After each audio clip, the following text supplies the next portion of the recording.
दोस्तों, श्रीमद् भगवद गीता सभी को सुनना चाहिए। अपना कीमती समय निकालकर थोड़ा समय जरूर दे। आप श्री भगवद गीता जरूर सुने और पुण्य का भागीदार बने। श्रीमद् भागवत गीता का मुख्य उद्देश्य मानव कल्याण करना है, इसलिए प्रत्येक मनुष्य को सदैव मानव कल्याण की ओर अग्रसरित रहना चाहिए। आइए अब पहला अध्याय का तीसरे भाग को सुनते हैं। धृतराष्ट्र को संजय द्वारा पृथ्वी का राजा कहा गया है। देश की रक्षा करना या उसे विनाशकारी युद्धों में उलझाए रखना, यह सब राजा के हाथों में होता है। इस प्रकार अप्रत्यक्ष रूप से संजय के इस संबोधन का तात्पर्य यह है, सेनाएं युद्ध की ओर बढ़ रही हैं। हे राजा धृतराष्ट्र, केवल आप ही उसे वापस बुला सकते हैं। आप क्या निर्णय करना चाह रहे हैं? आपके पुत्रों के हृदयों को विदीर्ण कर दिया।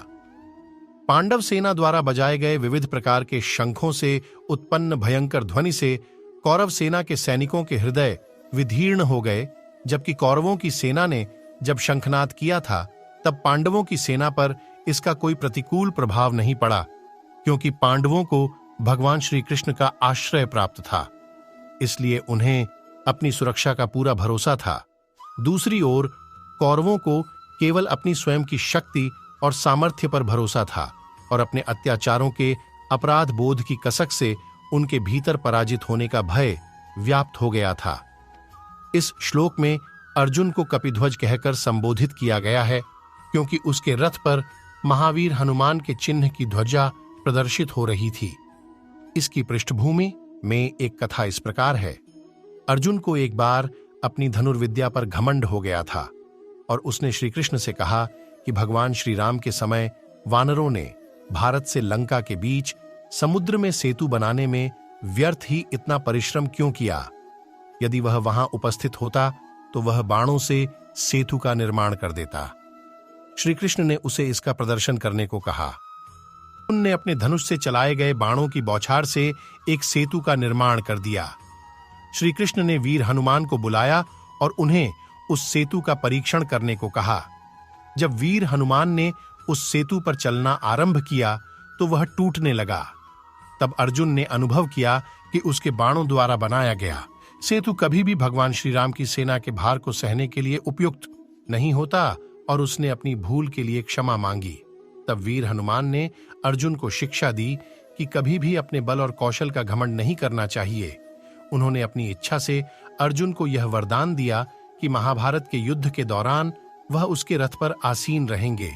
इसलिए अर्जुन के रथ पर हनुमान के चित्र से अंकित ध्वजा लगाई गई थी, जिसके कारण उसका नाम कपिध्वज पड़ गया। अर्जुन संपूर्ण सृष्टि के परम स्वामी भगवान श्री कृष्ण का परम भक्त था। यद्यपि इस श्लोक में अर्जुन ने भगवान को अपनी इच्छानुसार अपेक्षित स्थान पर रथ ले जाने का निर्देश दिया है, जो कि यह दर्शाता है कि भगवान अपने प्रिय भक्तों से अगाध प्रेम करते हैं। भक्त के प्रति अपने निश्चल प्रेम के कारण भगवान उनके ऋणी हो जाते हैं। यद्यपि मैं परम स्वतंत्र हूं, किंतु फिर भी मैं अपने भक्तों का सेवक बन जाता हूं। वे मुझे अत्यंत प्रिय हैं और उनके प्रेम के कारण मैं उनका ऋणी हो जाता हूं। अर्जुन की श्रद्धा और भक्ति से प्रसन्न होकर भगवान श्री कृष्ण महाभारत के युद्ध में उसके रथ के सारथी बने, जबकि अर्जुन यात्री के रूप में उस रथ के आसन पर सुविधापूर्वक बैठे हुए श्री कृष्ण को निर्देश देता रहा।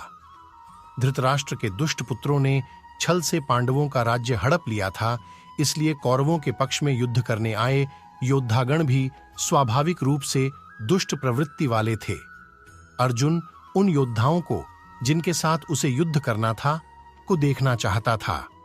आरंभ में अर्जुन की वीरता पूर्वक युद्ध लड़ने की प्रबल इच्छा थी, इसलिए वह धृतराष्ट्र के पुत्रों को दुष्ट मनोवृत्ति से ग्रस्त कहकर यह इंगित करना चाहता था कि किस प्रकार से दुर्योधन ने कई बार पांडवों का विनाश करने का षड्यंत्र रचा।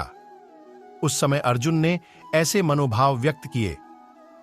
हम विधिपूर्वक आधे साम्राज्य के अधिकारी थे, किंतु वह उसे हड़पना चाहता था।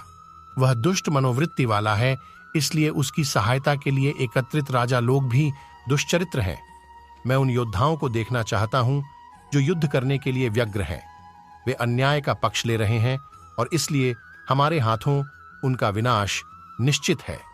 संजय ने कहा, हे भरतवंशी, धृतराष्ट्र, निद्रा पर विजय पाने वाले अर्जुन द्वारा इस प्रकार के वचन बोले जाने पर तब भगवान श्री कृष्ण ने उस भव्य रथ को दोनों सेनाओं के बीच में ले जाकर खड़ा कर दिया।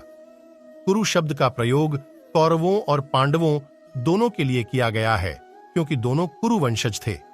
भगवान श्री कृष्ण ने जानबूझकर इस शब्द का प्रयोग किया ताकि अर्जुन में बंधुत्व की भावना जागृत हो और उसे यह प्रतीत हो कि वे सब एक ही हैं। वे चाहते थे कि बंधुत्व की भावना से अर्जुन में मोह उत्पन्न होगा और जिससे वह विचलित हो जाएगा, जिसके परिणाम स्वरूप उन्हें आगे आने वाले कलयुग में मानव मात्र के कल्याण के लिए गीता के सिद्धांत का दिव्य उपदेश देने का अवसर प्राप्त होगा। इसलिए उन्होंने धृतराष्ट्र के पुत्रों के स्थान पर कुरु वंशज शब्द का प्रयोग किया। जिस प्रकार एक सर्जन फोड़े की पीड़ा से ग्रस्त रोगी को पहले उसकी पीड़ा कम करने के लिए औषधि देता है और उसके रूग्ण अंग की चीर फाड़ करता है, उसी प्रकार से भगवान श्री कृष्ण ने भी पहले अर्जुन के भीतर छिपे मोह को जागृत किया ताकि बाद में उसे नष्ट किया जा सके। अर्जुन युद्ध भूमि में अपने सभी संबंधियों को देख सका। वह अपने पिता के समकालीन भूरिश्रवा जैसे व्यक्तियों, भीष्म तथा सोमदत्त जैसे पितामहों, द्रोणाचार्य तथा कृपाचार्य जैसे गुरुओं, शल्य तथा शकुनि जैसे मामाओं, दुर्योधन जैसे भाइयों, लक्ष्मण जैसे पुत्रों, अश्वत्थामा जैसे मित्रों एवं कृतवर्मा जैसे शुभ चिंतकों को देख सका। वह उन सेनाओं को भी देख सका जिनमें उसके मित्र थे। अपने बंधु बांधवों को युद्ध स्थल पर एकत्रित देखकर अर्जुन का ध्यान पहली बार भातृहत्या वाले इस भयंकर युद्ध के परिणामों की ओर गया।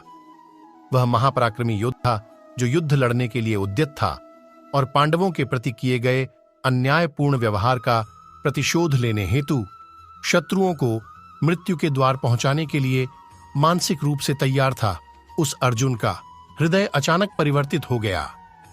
शत्रु पक्ष की ओर से एकत्रित अपने कुरु बंधु बांधवों को देखकर अर्जुन का हृदय शोक में डूब गया। उसकी बुद्धि भ्रमित हो गई और अपने कर्तव्य का पालन करने के लिए उसकी निडरता कायरता में परिवर्तित हो गई। उसके हृदय की दृढ़ता ने कोमलता का स्थान ले लिया। इसलिए संजय उसे कुंती उसकी माता पुत्र कहकर उसके स्वभाव की सहृदयता और उदारता को व्यक्त करता है।